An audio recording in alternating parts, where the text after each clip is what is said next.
First of all, I would like to introduce, first of all, talk about Avocare.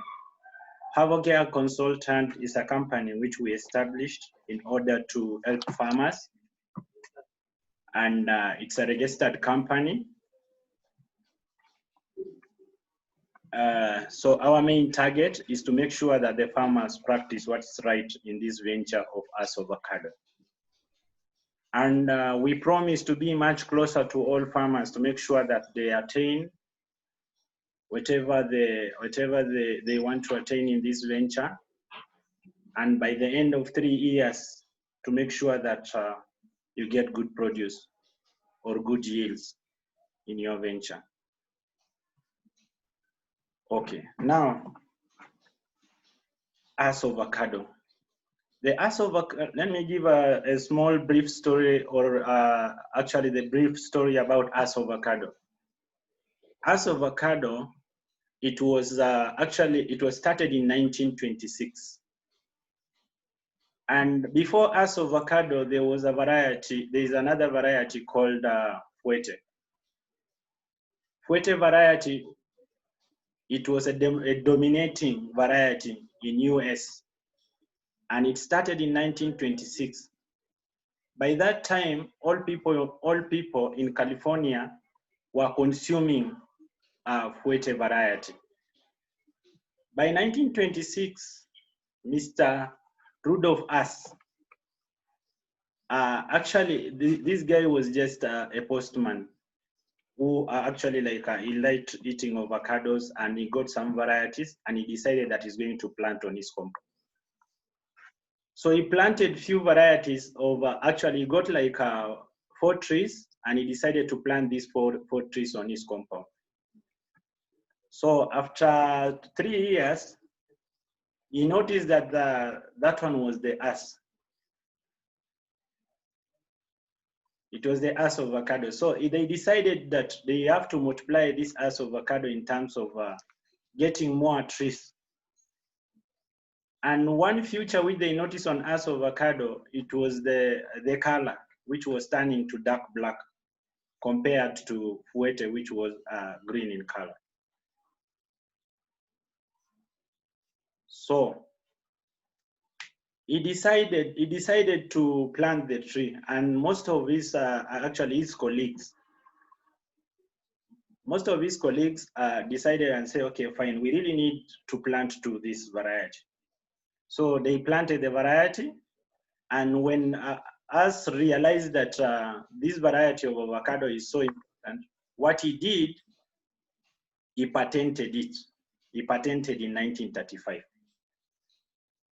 Now, to patent this avocado, by that time, he was the first person to patent a fruit tree, whereby not all people could know about the issue of patenting. So for him to earn royalty on it, it was very hard by that time because people had not known about patenting of fruit tree.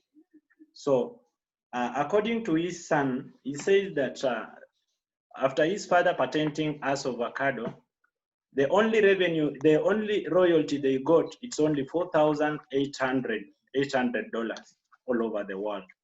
So, and that's how the Hass avocado came to dominate all over the world. So the patent was not successful up to now.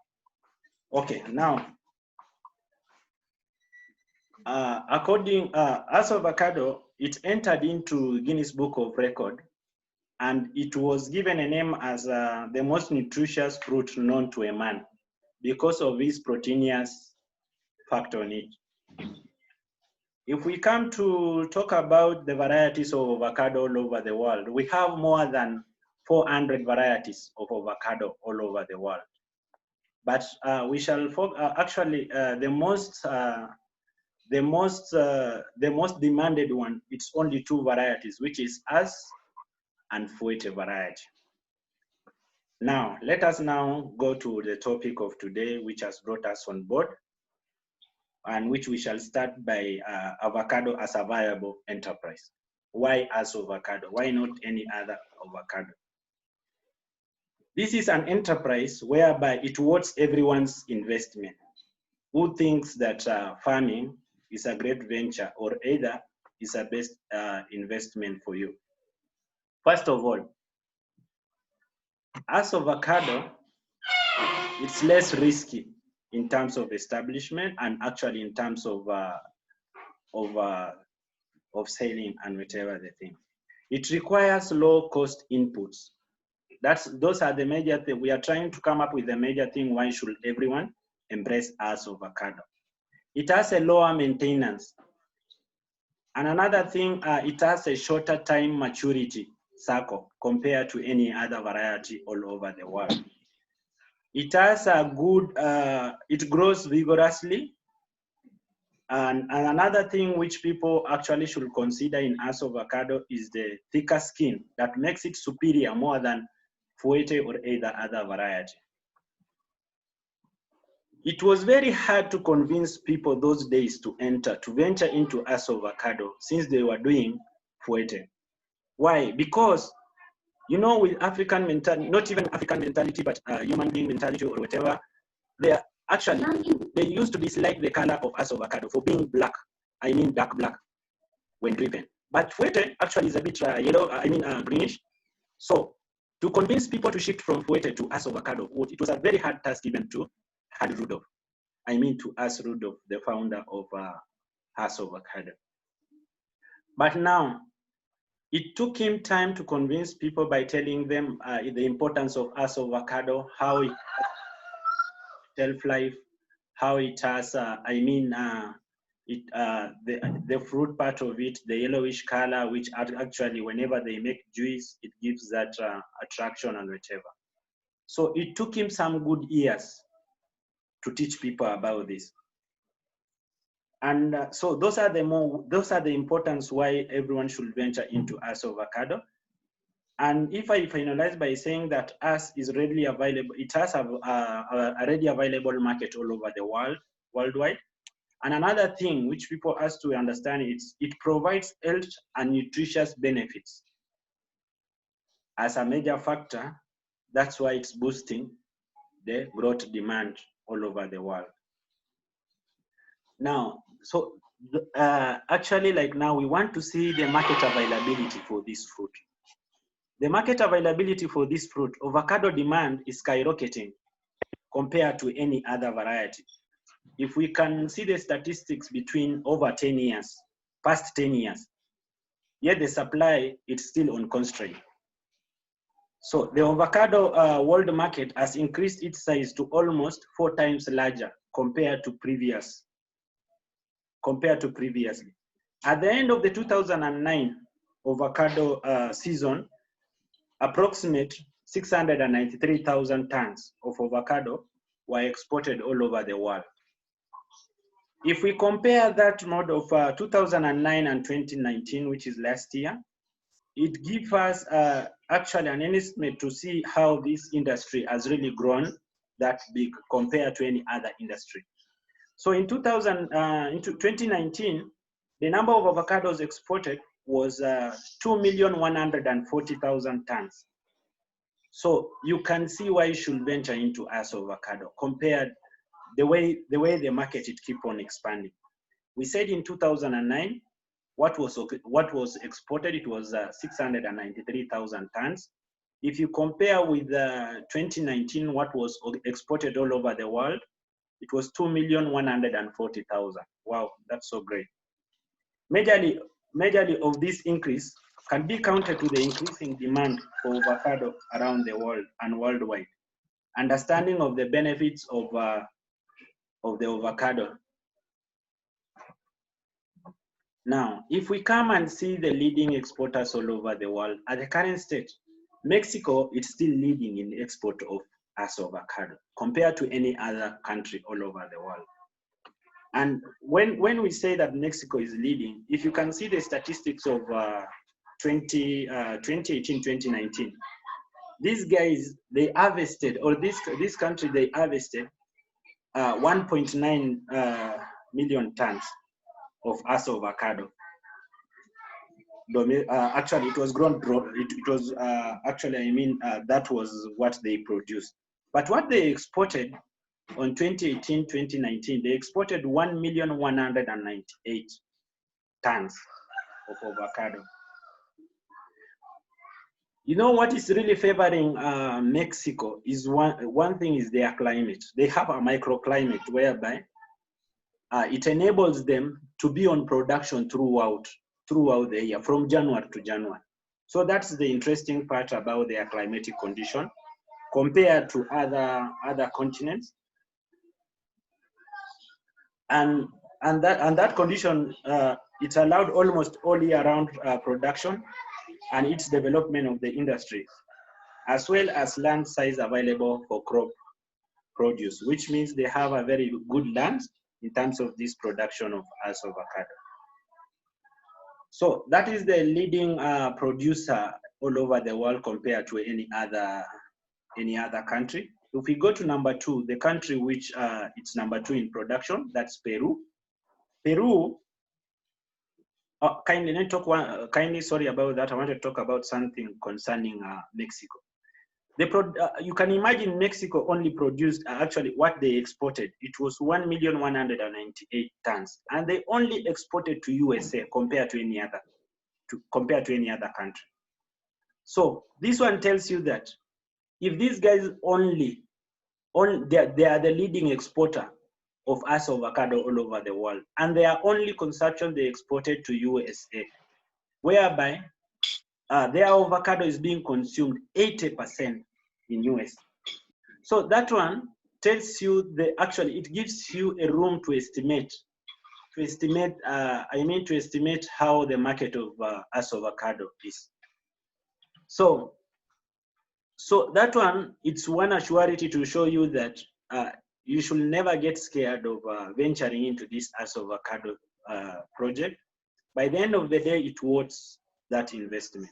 So Peru, in 2018, 2019, Peru exported 989 tons. You can see that gap.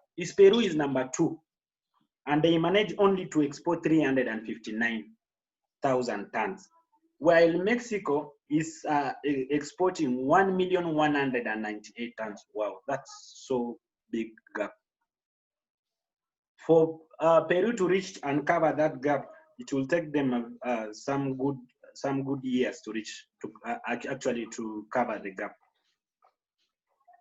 But Peru is really trying to come up very fast. If we talk a bit about Peru, Peru is a country whereby we cannot compare Peru with Uganda. Peru, they suffer water. I mean, it's like a desert. It's just a desert. It's a desert whereby they don't have enough water. And if they can produce 359,000 tons in Peru, why not in Uganda? So it means in Uganda, even with the tropic and subtropic climates which we have within Uganda, if we take this venture very seriously, it means in some years to come, we can even beat Mexico. And I think that one should be our main target in order to appear among those. We don't even appear among the top 10 or either top 100. Uganda is nowhere to be found. But this is now our chance to show that we can.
Hey, Paul, please connect your audio.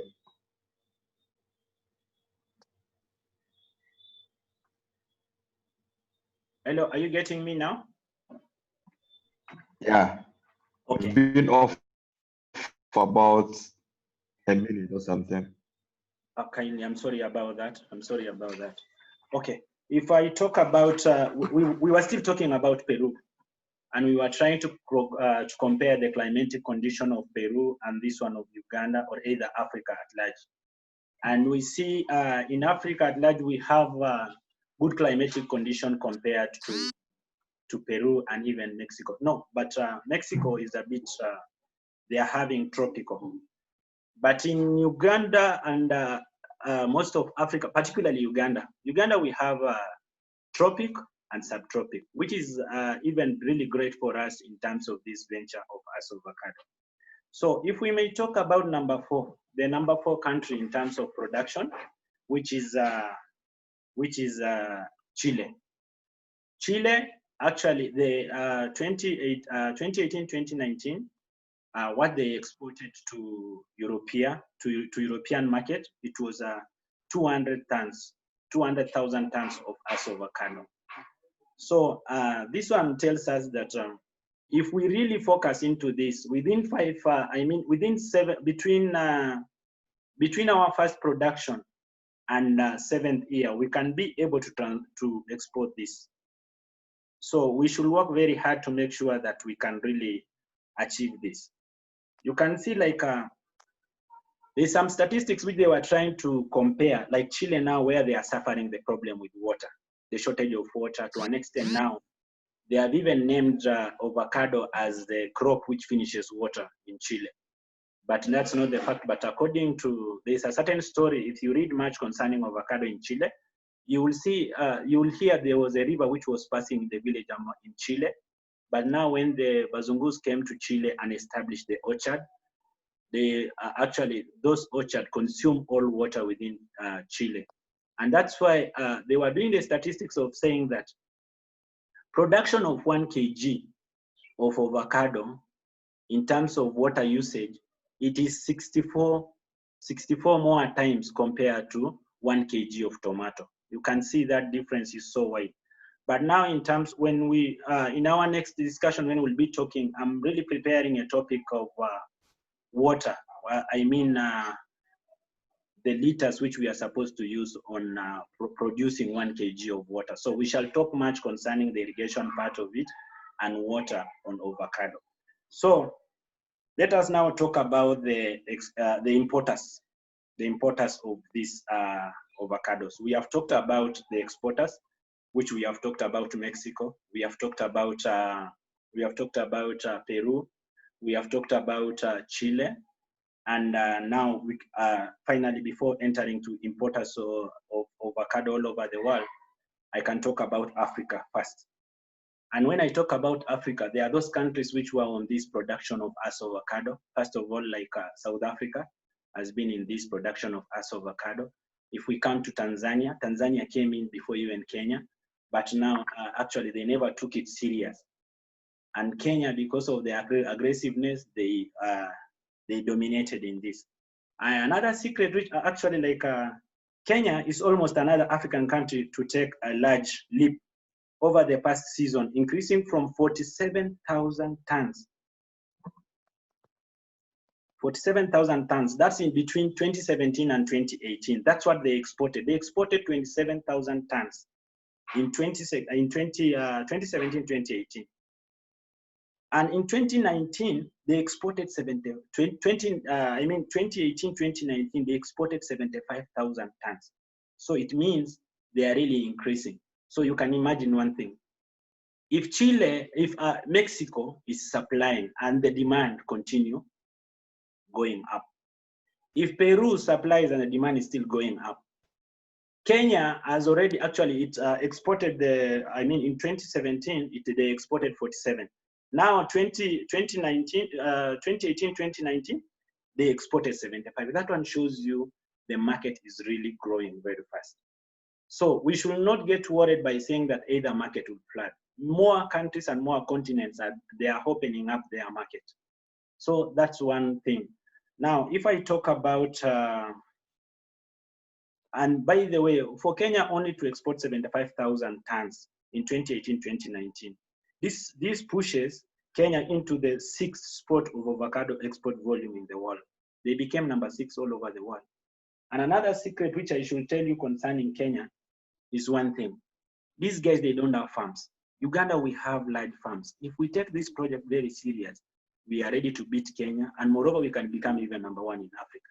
In Kenya, farmers are planting only 5 trees in households. Today, even if you need a 40-feet container of Hass Avocado in Kenya, you will never get it from one farm because they don't have those farms. These people don't have.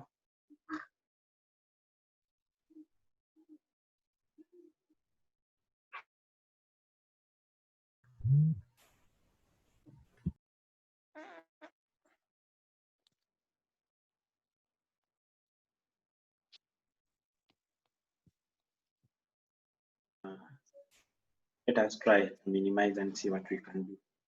So the next thing which we were going to talk about, it was world importers of Hass Avocado.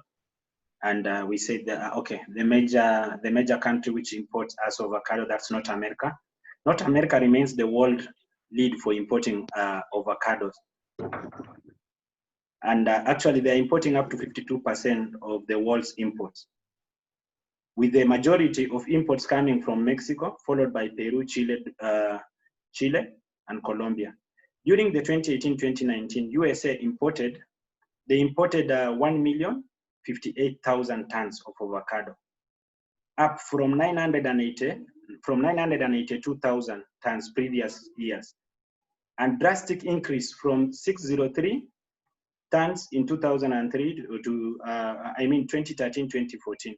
More and more Americans are following on the trend for estimate avocado because of many unperceived health benefits, which actually it's leading people to, in terms of actually production, the capability such as salads, ice cream, sandwich, and other things. Canada is currently the largest, currently the 6th largest importing country. And they import 93,551 tons of avocado and has been steadily increasing each year from 46,000 tons imported tons in 2013-2014. Number 2, we are talking, that one was North America. Now we are talking about the Europe. The European market is the 2nd largest importing market in the world, importing 684,000 tons of avocado in the year 2018-2019, equating to 33% of production all over the world. If the world's imports this and as more double over the past 6 years from 306,000 in 2013-2014, the main country contributing to the import amount is the Netherlands. Wow, so interesting. Now, Netherlands is being is the major supplier of Hass Avocado, and they are importing more and more of Hass Avocado. These guys, even number 1 in supplying Hass Avocado, but they don't produce. They buy from other countries, they bring to their countries, they put in their cold rooms, and they start distributing this Hass Avocado all over the world. So you can imagine. So these guys are making money by distributing this Hass Avocado all over the world, which shows us that we can even maneuver, and we see our way forward through this. The European Union imports its majority of Hass Avocado from Peru, followed by Chile, South Africa, and Israel. Due to its geographical location, a large and varying number of countries supply the European Union depending on market demands. So actually we have said the importers of Hass Avocado, we say North America, Europe, and Asia. Then we are talking about the Asia. The Asia market contributes to 7% of the world imports of avocado. Japan is the main consumer of the Asian market and is the 7th largest importer in the world, importing 76,000 tons of Hass Avocado. However, the 2 countries whose demand is increasing the most are China and South Korea. So those are the major importers of Hass Avocado all over the world. Now we can talk about the varieties as the way on our agenda. The first agenda we are talking about Hass Avocado as a viable enterprise and the market, which we have already tackled the market. Now we are in number 2, which we talk about the varieties of avocado, and then growth characteristics and the weather and the soil. So if we talk about the varieties, I mean the varieties and the growth characteristics of these varieties. There is more than 400 of avocados in the world. Majorly, main 2 varieties are considered Hass Avocado and Fuerte variety.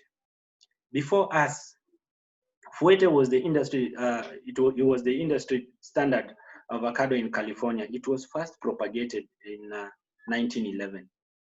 So it means actually, like in the avocado industry, they only recognized Fuerte by that time, the Fuerte variety. So it was the only variety which was recognized compared to any other variety. So if we talk about the characteristics of Fuerte, we can say that first characteristic, because we are trying to compare between Fuerte and Hass Avocado. So the first characteristic of Fuerte, it tolerates a cool temperature. Another thing, it has a thick skin. The outer skin is very thick. It has an inch scent. For example, when you get a leaf and you crush and you smell this, you can hear that anise scent. And then blue oval in shape. It's oval in shape. And then the skin color is green with many tiny yellow. For you to identify it, the skin is green with some green, many tiny yellow dots, becoming a slightly duller green at maturity. It has a seed. The seed is usually medium large, mature from ripen at room temperature about 7 to 14 days. It takes, actually, when you remove from the tree or harvest from the tree, you put it on the room temperature, it will take between 7 to 14 days to mature from picking from the tree. The fruit weight ranges from about 250 grams to 450 grams. That's for Fuerte. So that's the difference of Fuerte. Now let us talk about the characteristics of Hass Avocado. The Hass Avocado, it's dark green in color when it's not yet ripened, but when you keep it, it will change the color and become dark black a bit with some, it has that, the harder cover. And then bumpy skin, it has that bumpy skin. The Hass Avocado is large size fruit weighing between 200 grams to 300 grams. Has an outstanding flavor compared to any other variety. It has its outstanding flavor. It has a few fibers in the flesh. The stone is small and flesh doesn't stick to the skin. The tree grows quite large, but it can be controlled with systematic pruning.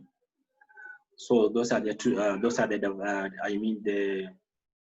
The difference between Hass Avocado and Fuerte.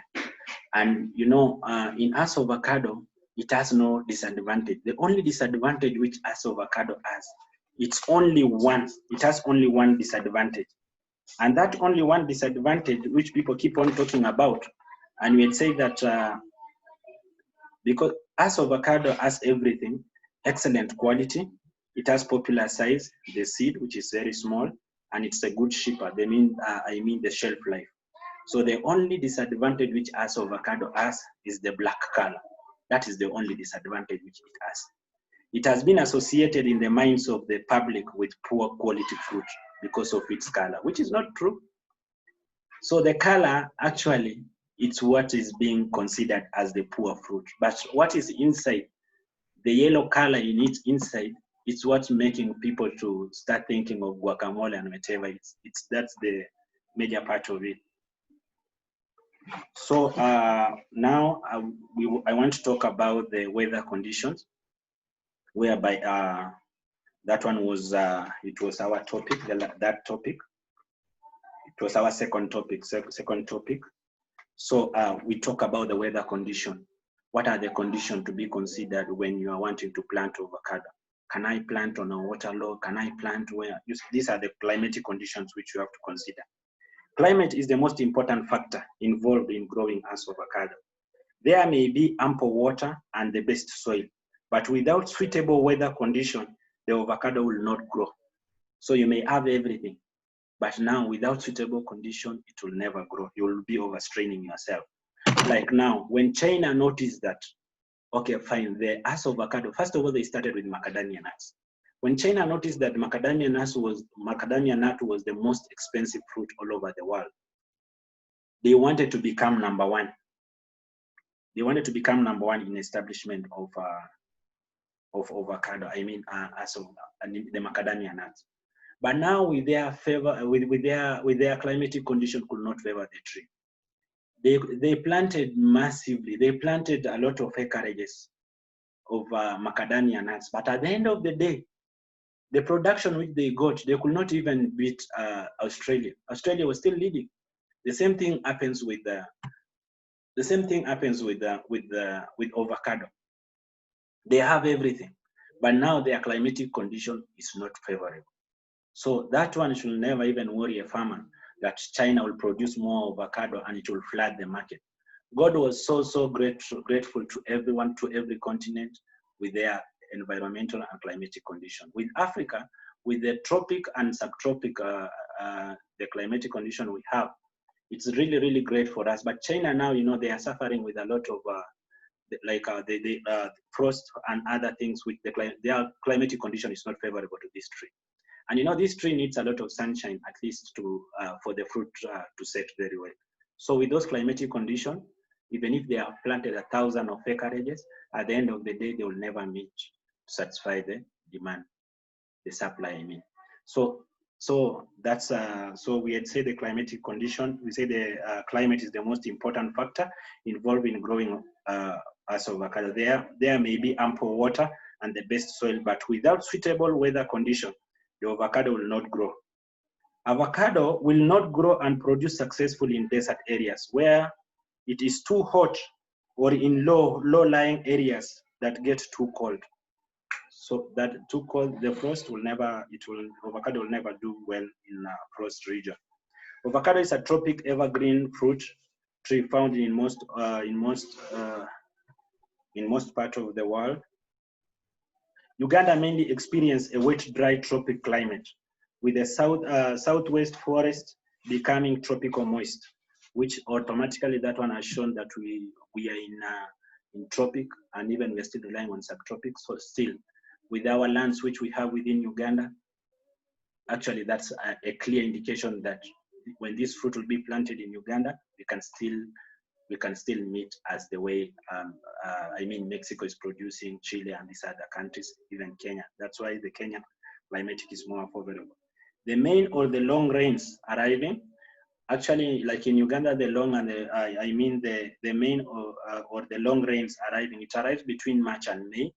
And that's when now we advise most of the farmers who cannot be able to install the irrigation system on their orchards, they can depend upon these rains of March up to May. Those are long rains. And we have the short rains in November up to December. Those are the short rains. So when you want to plant this avocado, the avocado, there's some climatic requirement conditions you have to see. And the first climatic, you should plant where there's no frost. Even though plants of the Mexican race have been observed. You see now we have in avocado, we have around 3 races. First of all, we have a Mexican race, we have Guatemalan race, and we have the Indian race. But now I'll create another time, we shall come and talk about the 3 races of avocado, the Guatemalan race, the Indian race, and the other one which I've talked about. Now, so I've said it will never it cannot resist the frost. They are not resist to the frost. So even if the Mexican race have been observed to overcome the temperatures of between -4 to -50 degrees Celsius without a serious damage. So the best areas for production should have warm to cold climates. That's between 1,800 to 2,100 meters above sea level. Warm temperatures are essential for fruit sets. So I think this is the thing when I was talking about China in terms of production, and for them they don't have warm weather. So those are the things which we should be proud of. Then when we come to rainfall, avocado do well in areas with rainfall. Rainfall average of 1,000 to 1,500 millimeter per annum. So well distributed throughout the year. Irrigation is essential where rainfall is not sufficient, as the way I said. For those farmers who are really cannot afford to establish the irrigation system, they should think of between March and May on the long offset of rain. So another thing which is the major factor which we really have to consider is the soil. Avocado does well in all soil apart from clay soil, well aerated soil. So the clay soil or waterlogged area or either swampy area, it will kill your tree within a week. So you should not think of planting avocado on a clay soil or a waterlogged area. Being avocado, as it has the rooting system of avocado, it has a roots which we call feeder roots. They are only 6 inch from above the ground. So when it gets for example, a lot of water, that's when now you are killing the tree. Or either it will develop a root rot, a Petaptora cinnamoni, whereby it's a disease of avocado. At the end of the day, it will start drying from the tip downwards. So we should avoid the clay part and we should avoid the swampy areas or waterlogged areas.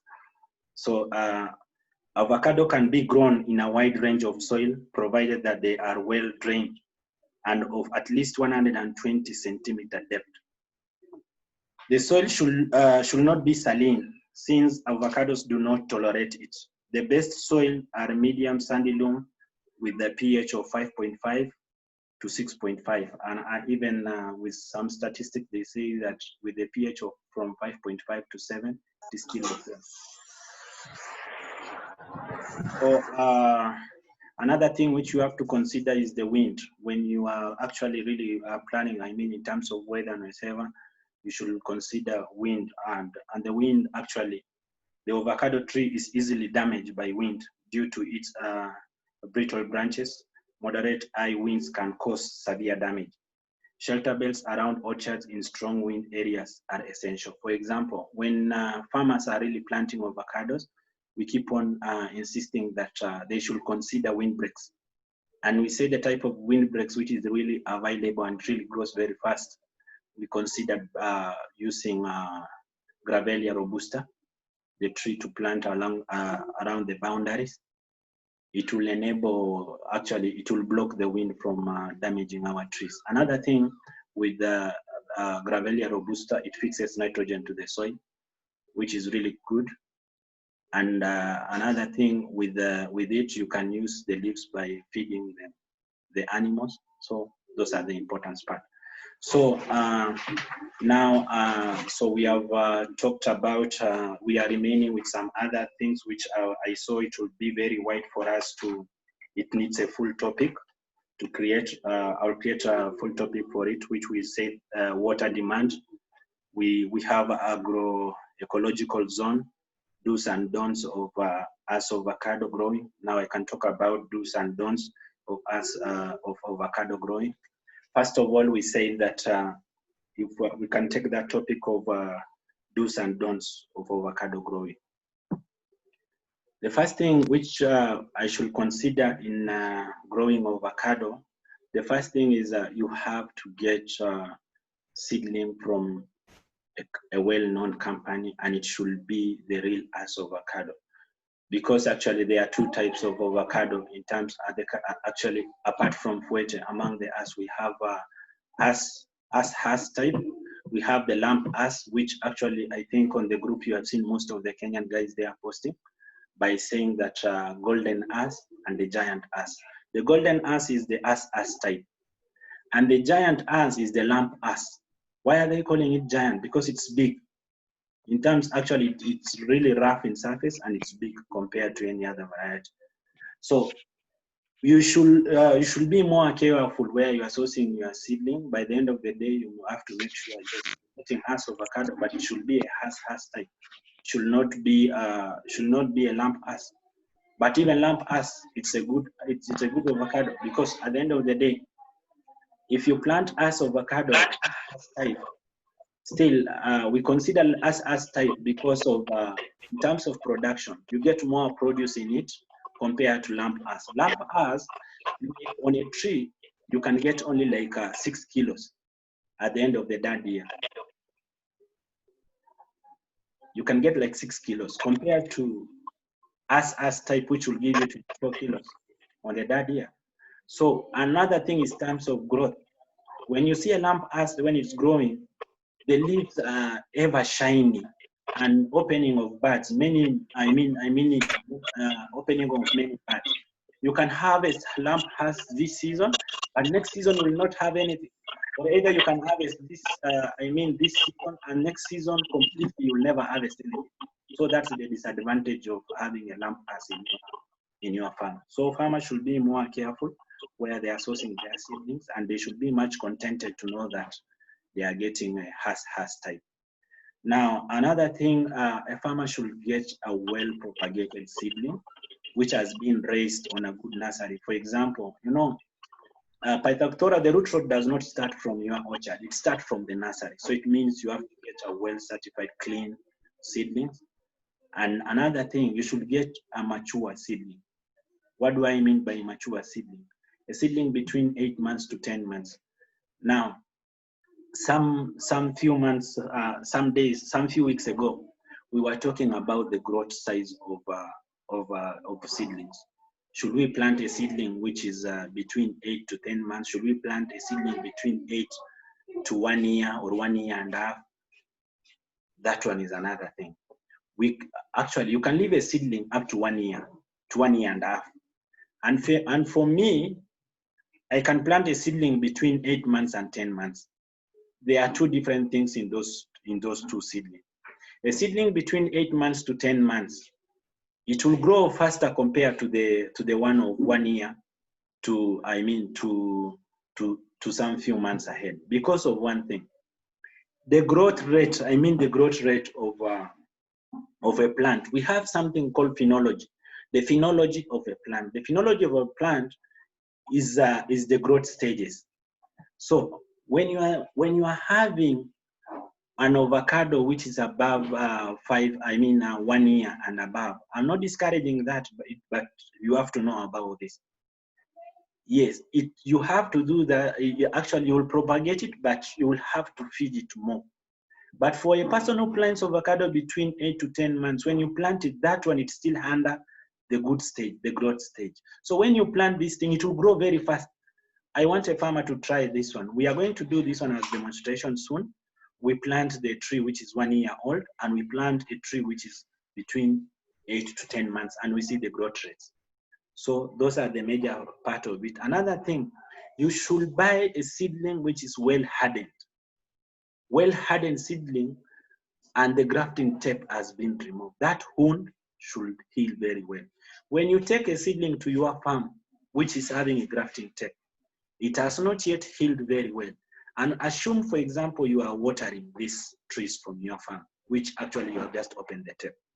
At the end of the day, it will start getting problems by rotting. You can see even that grafting union, it will start rotting.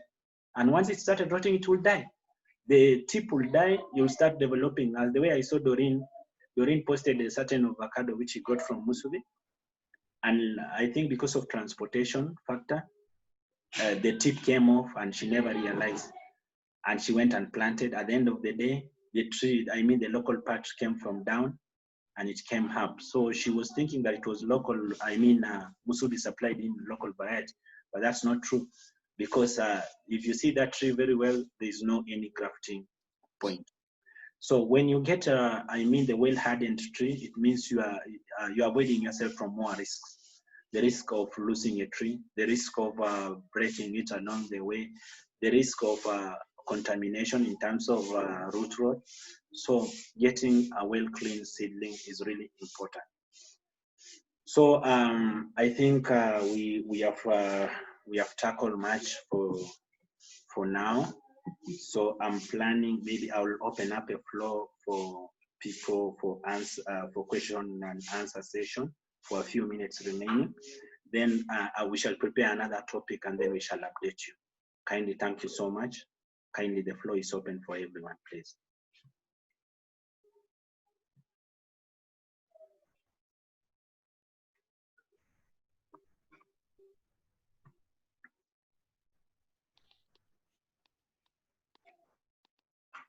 Hello.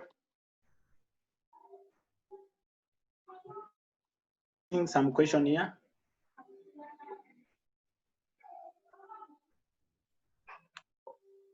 Hello. I'm seeing Alan. Yes. Alan, you are saying, please repeat from the point you started talking about Kenya. We lost you there. And then Paul is saying, Paul, I cannot hear you, seeing no audio. Doreen, I will look at it clearly. Thank you so much. Thank you, Doreen. Question can be raised in the chats as well. Hi. Okay. Kindly, any question, please. I'm here to answer the questions which you raise. At the end of this, I will create some audio. I'll share on the group what I actually shall run about it. Yes, please. Any question, please? Yes. Hello. Yes, please. Yeah. Thank you so much, Ibra. I have a question. Yes, please. You were giving us guidelines of how we can select, like buying seedlings from certified or well-known nursery. Yes. But here is a scenario. Yeah. I've gone, like, let me give you an example of Avocare. Yes. Taisiri has come to Avocare. He purchased seedlings at least for 2 acres. Then he found Ntare selling his own seedlings at his own nursery somewhere. And now, when he bought from Ibla, he never mentioned that maybe he's intending to do about 5 acres. He bought seedlings from Ibla or Avocare for about 2 acres. Then he went and bought cheaper seedlings from another small nursery somewhere, which is not even established. And he claims that he bought seedlings maybe from Avocare, and they are not us. This is the challenge. We need to get organized, and at least we find a way of tracing or whatever we are doing. Because remember, this is a conventional crop. We shouldn't just rush to buy and plant because someone has planted. Yes. I would advise that at least as we are sourcing the seedlings, it is better to involve someone who has knowledge about us. Because I'm sure very few members who are here, they can't even differentiate between us and local avocado once it is in the nursery. Kindly try to advise. Okay.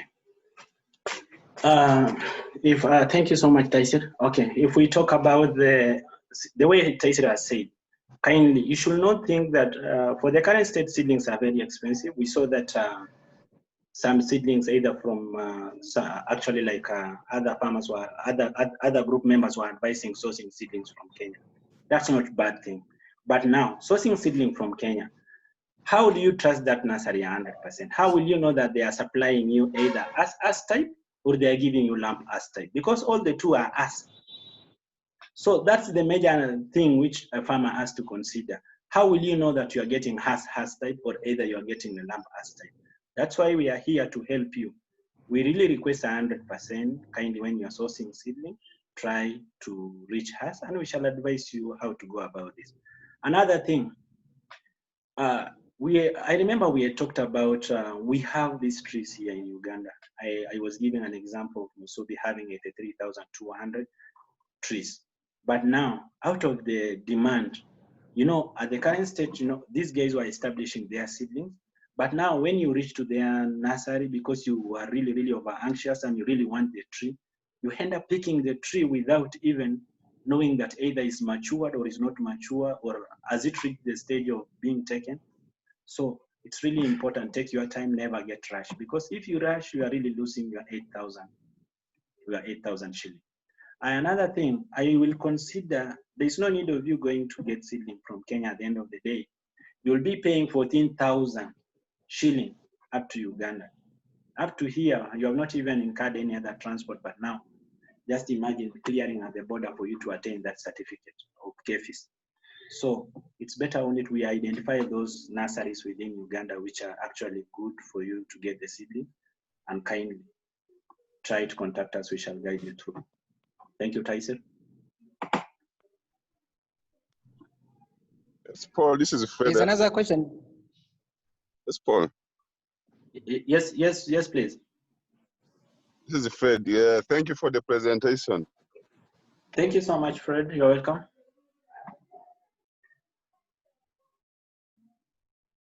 Yes, Fred, you have a question?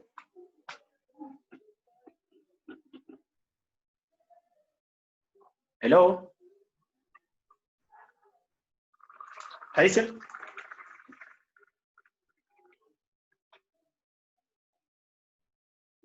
Hello? Hello? Some local demand not yet utilized.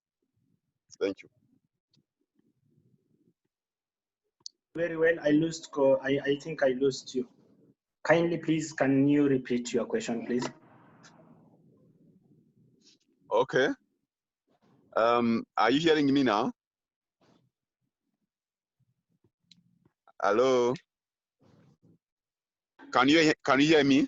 Yes, I'm getting you. Okay. My question is on, do we have alternative use of avocado, say like oil extraction, to avoid depending entirely on export, especially in East Africa, if we have some plants which are doing oil extraction, to avoid the uncertainties which come with exportation of products? Nice question. Okay, fine. Now we have oil extraction companies, not in Uganda, but in Kenya. But very soon, I'm too sure it will be started in Uganda. Musubi itself, actually, their main aim is to do oil extraction for their cosmetic industry and cooking oil and pharmaceutical. So you should not get worried about the market for oil extraction. If I talk about, there's another company in Kenya, it's called Olivado. Olivado, they are producing oil. So, and these people, more companies are looking for avocado. So by the third year, when you will be producing your avocado, these factories will be there. That one, it's assurance that you'll never lose anything from your farm.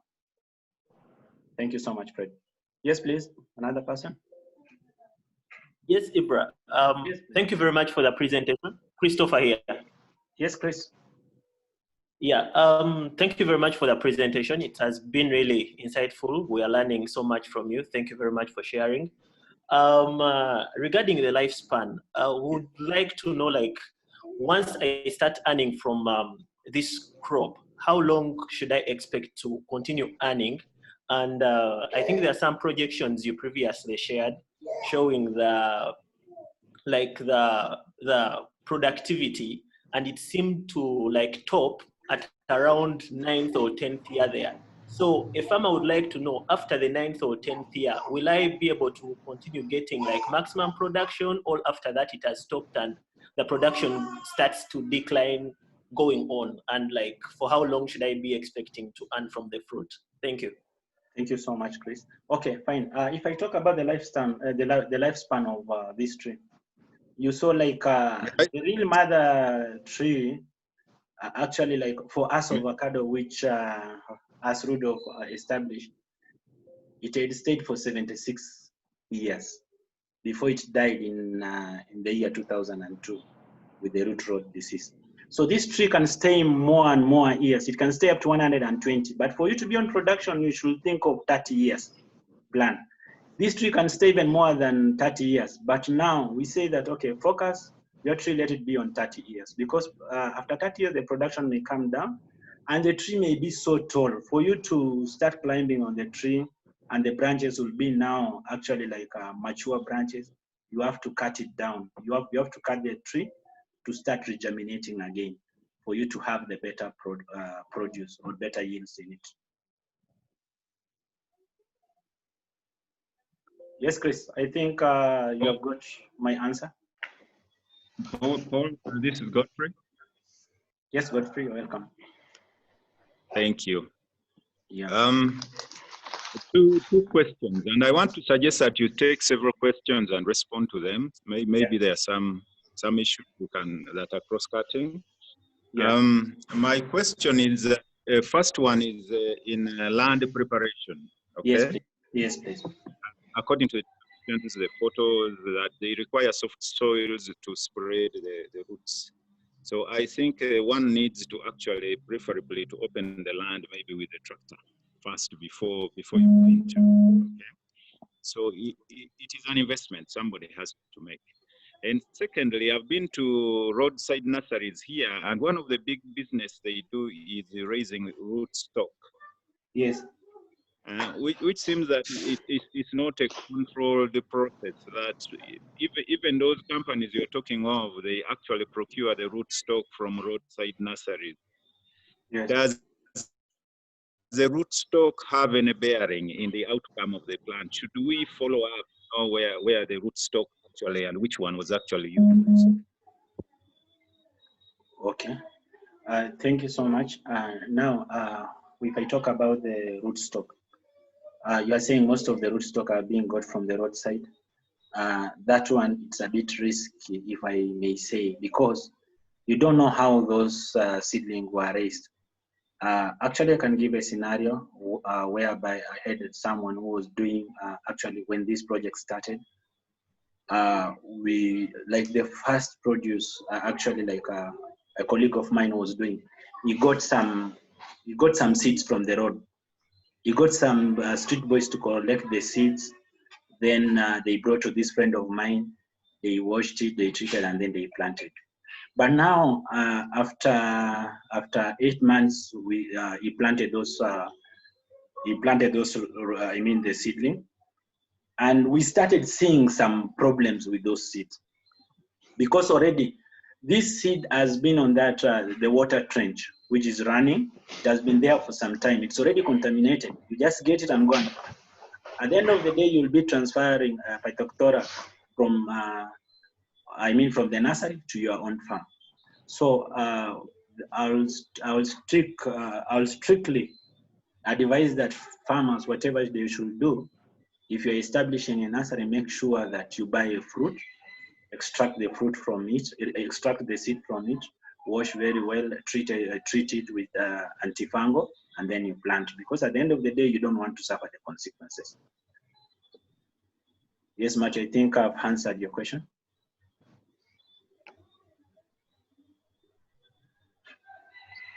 Hello.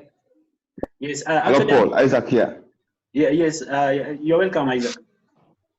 Yes. I just have two questions. Yes, please. One, I'll just continue with the question that was asked before. Yes. Talking about seedlings. Yeah. Yes. Yes. Given the importance of the matter, given that you're planting a tree which is going to last 30 years, yeah. Yes, please. Wouldn't it be better if you told us you have like some approved nurseries which you can advise, like the farmers to go and contact, or because it's very important to get this like correct at the start of the.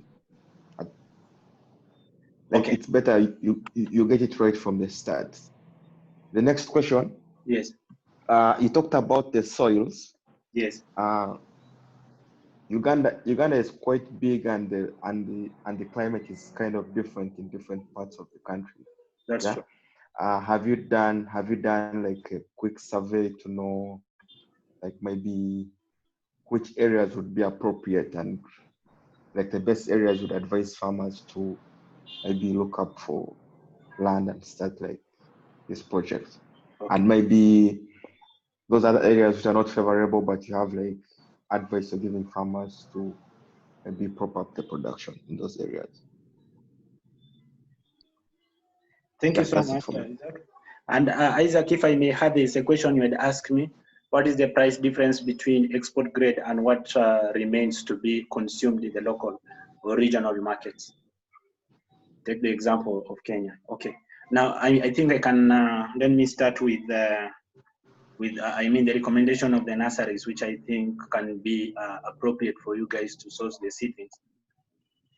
I would recommend for you to pick the seedling from Musubi Farm at the current state because it's the major company which I know, and I've been working with them for some time before me actually embarking on green pasture for myself. So these guys, they have good seedlings. The only thing which you have to make sure you get the seedlings which are not premature. You get the mature seedlings for you to plant. Another thing, make sure that you take seedlings with it has been hardened enough. And another thing, you don't carry seedlings with grafting tapes. So you make sure those that's a nursery which I'll tell you should consider. Another thing, kindly, Avocare is coming up with a nursery, which they have already established like 10,000 seedlings, and next season it will be available. So we are looking into it to make sure that we provide good seedlings for farmers, whereby it will be an added advantage for us as a group. And we see what we can do. Since we are going to form an association at the end of the day, we shall have something to be proud of. And now, if I talk about the soil, yes, different region with different soil patterns. Now, you see, like the central region of Uganda, we cannot compare it with Karamoja region or other part of the country. We cannot compare it with Kamwenge, where there's a problem with water. But Kamwenge has a good place. The land in Kamwenge is really good. The central region is really good. If you go to, there are those places which I've visited, and farms are really, they are really impressive. So one thing which I can talk about is the areas which I've seen is really good in terms of establishment of avocado. One of them is Ruero. Those sides of you go to Chiwoko as you are continuing inside up to Nakaseke. Those areas, their lands is really good in terms of drainage system. You go to Kakoge, we have some farmers on those sides, which if you see their plants are really impressive. If you go, actually I visit, if you go to Chegegwa is okay. Though it's mountainous, the problem is still water. But actually, if in those areas, by any chance you get having water, that's a good point. If you go to Amoru section of Gulu side, the land is good. There you will not suffer a lot. Anyway, at large, Uganda lands are not that bad. In terms of drainage system, their aeration of the soil is another issue. But since we have enough manure, we can able to work on capillaries of the soil. So I think that I've answered your two questions, Mr. Isa. And then the last one, which I wanted to talk about, Isa, which we had already asked. We had asked what is the price difference between export grade and what remains to be consumed in the local or regional market. Okay, fine. I remember there's some statistics which I had shared in the group where we said that, allow me to talk about this module. I had prepared a module per acre return over the first 10 years of orchard establishment. This is per acre. We said that on the third year, according to my statistics which I had established, I said you'll be getting 25 kgs on the lower part. Actually, that one I was calculating based on the lower part. And I had said the farm gate price is 1,520 per kg. And you'll be getting, in 1 acre, which is handling 160 trees, you'll have 4,000 kgs of Hass Avocado on the third year, 4,000 kgs. And we say the farm gate price is 1,520 Ugandan shilling. It means on the third year, what you will be making is 6,080,000 shilling. And then we said on the fourth year, we are actually like, you'll get 50 kilos per tree. If you times by 160, that's 8,000 kgs. times 1,520, which is farm gate price, you'll have 12,160,000. So I had calculated this based up to year 10, where we said in year 10 you'll be getting 200 kgs per tree, which is 32,000 kgs in 1 acre, which it will, the income, which will be expected income, it will be 48.640 million. So, and then I came and talk about the total establishment, I mean the total cost which you will incur per acre plus the irrigation installation and irrigation material. 1 acre only will require you around 3,856,700. That's the total amount you'll, which you are going to incur in one acre. So if we talk about the market price, at the current market price of Hass Avocado abroad, that's around $4.2. That's $4.2 export market per kg. But now, if we go into, there are those produce which will never actually, the locally consumed avocados, that's around $2 per kg. So I think I've answered your question, please, Mr. Isa.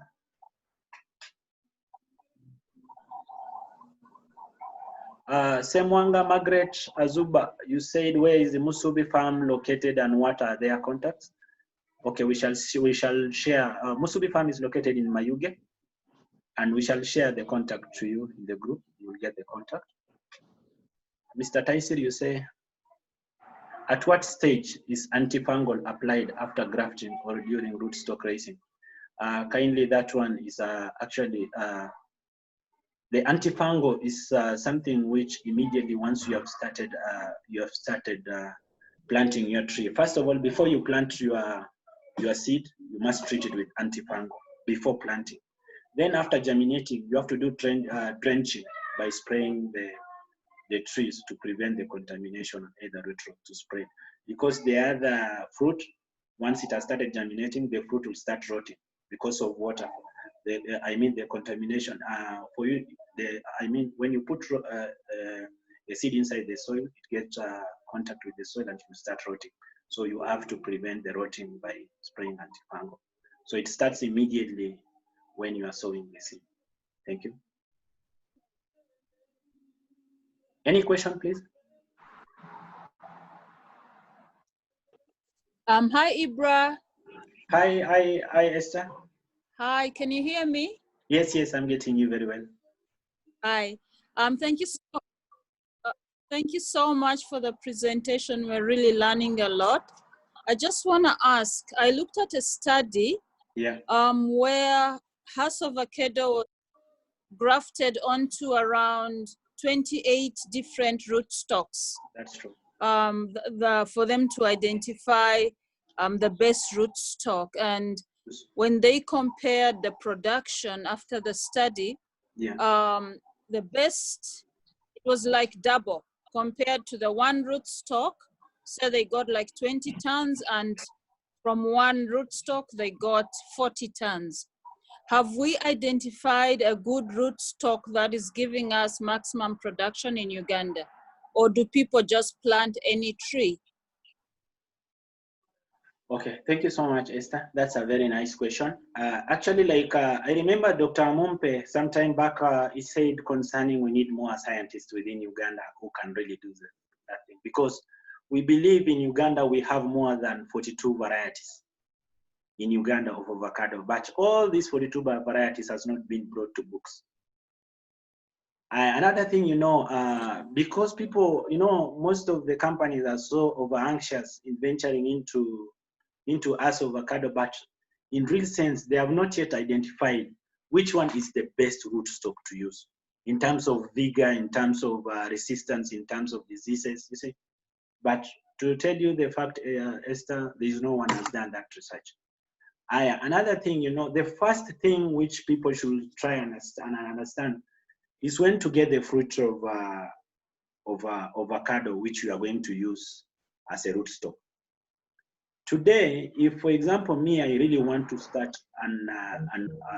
to start an avocado nursery, I just go to the market and buy whatever is available in the market. I don't consider the varieties. because we believe 100%. There is no company which, there is no any farm which is establishing only one type of avocado. If you visit some farms within Uganda, you'll get a lot of, more different varieties. The more you'll get confused. So that one I can tell you 100%, there is no one who is doing only particular variety of local avocado as a rootstock. Thank you, Ibra. I have another question. Yes, please. Currently, Kenya currently is exporting. Do you perhaps know what countries they're exporting to? Are they able to export to Europe? Okay. Fine. From the little that I know. Yeah. From the little that I know, for you to be able to export to Europe, you need accreditation, and they need to be able to trace an avocado in a box back to a farm and back to a specific tree in that farm. And I don't know if Kenya's industry is that developed for them to be able to do that. How do they go about exporting? Because if we are looking into exporting into Europe, then that's why it's so important that people get the seedlings from a specific nursery, which is accredited, because that nursery has to apply for accreditation, and they have to see how we grow the avocados, the amount of fertilizers. There's a whole lot of stuff, how we treat them before we can export to certain market. So I'm just interested to know, has Kenya got all that in place? I'll give you a simple example. South Africa is a very big avocado grower, but believe it or not, up to today, they have not got accreditation to export to China. They have failed some tests. They can export to Europe, but not to China as yet. Okay, thank you, Esther. What I can assure you, Kenya has got the credit. That's why even they sealed the deal, last year concerning the supply to China. And in Kenya, they are using rootstock, one variety in Kenya, it's called Puebla. They are using Puebla as a rootstock. And another thing, they have done the traceability of their plant. They have brought all these things into books, whereby Uganda, we are still lagging behind on that. But now we are still starting to venture into avocado, which at the end of the day, every now and then, for example, when I can talk about Musubi. Musubi already, they are on the process of certifying their plants and everything, putting them on books. They have consultants from the other developed countries to come and do the consultancy on them, on how to get the global gap, because you can never export without a global gap, and a global gap has to show the traceability of your tree. So Uganda, we are still have a long way to proceed, but we believe we shall reach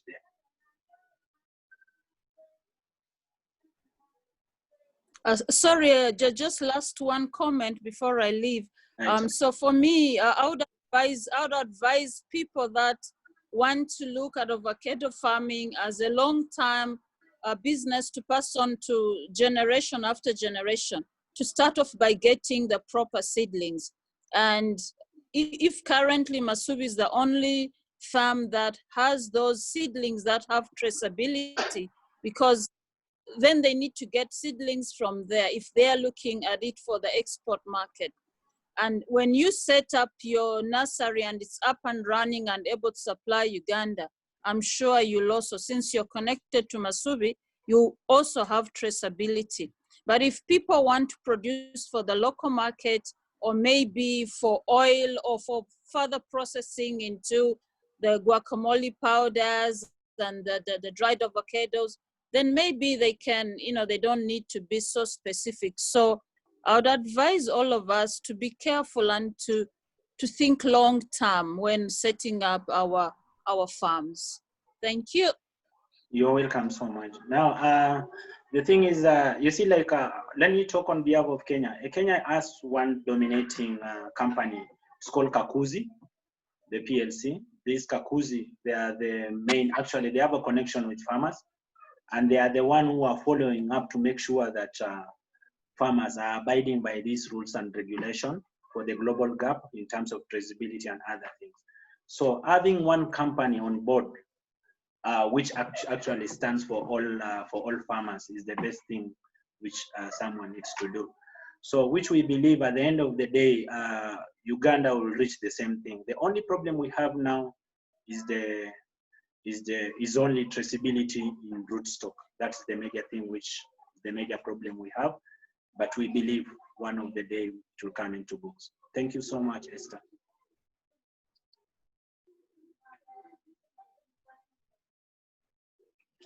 Hello.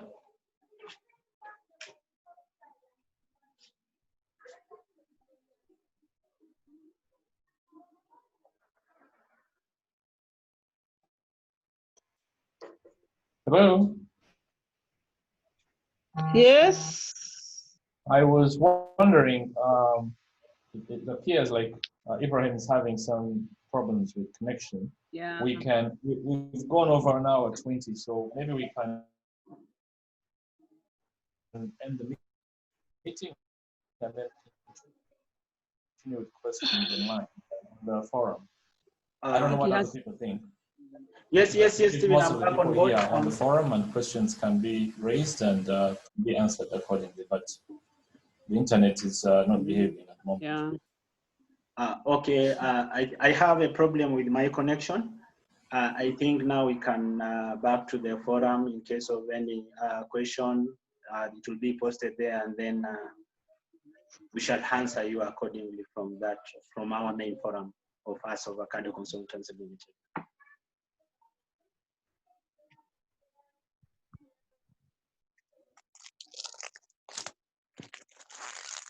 Ibrahim. Yes, please. I'm getting used to it.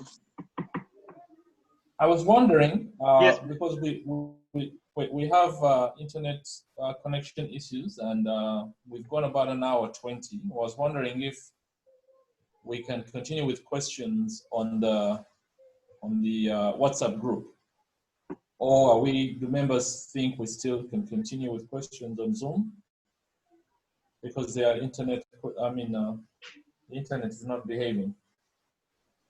Yeah, I think that will be right. We continue with question in our What do you platform. think? Because the internet is really not working for now. It's disturbing on and off.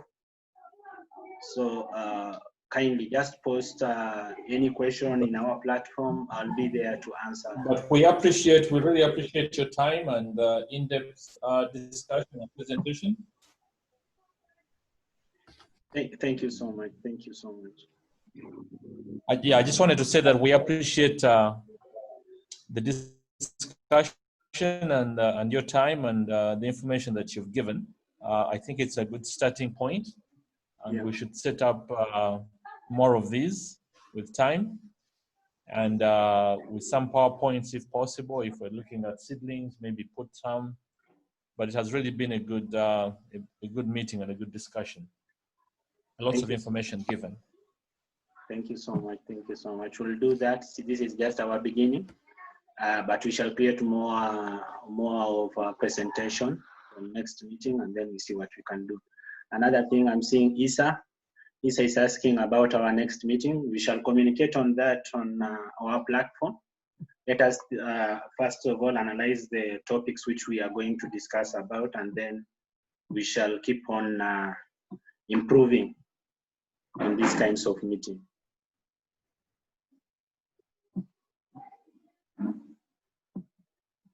Okay, guys, thank you so much. Thank you for your time. Kindly let us embark on our platform where we shall receive more questions and we shall be there to answer all of you. Thank you so much. We really appreciate your time.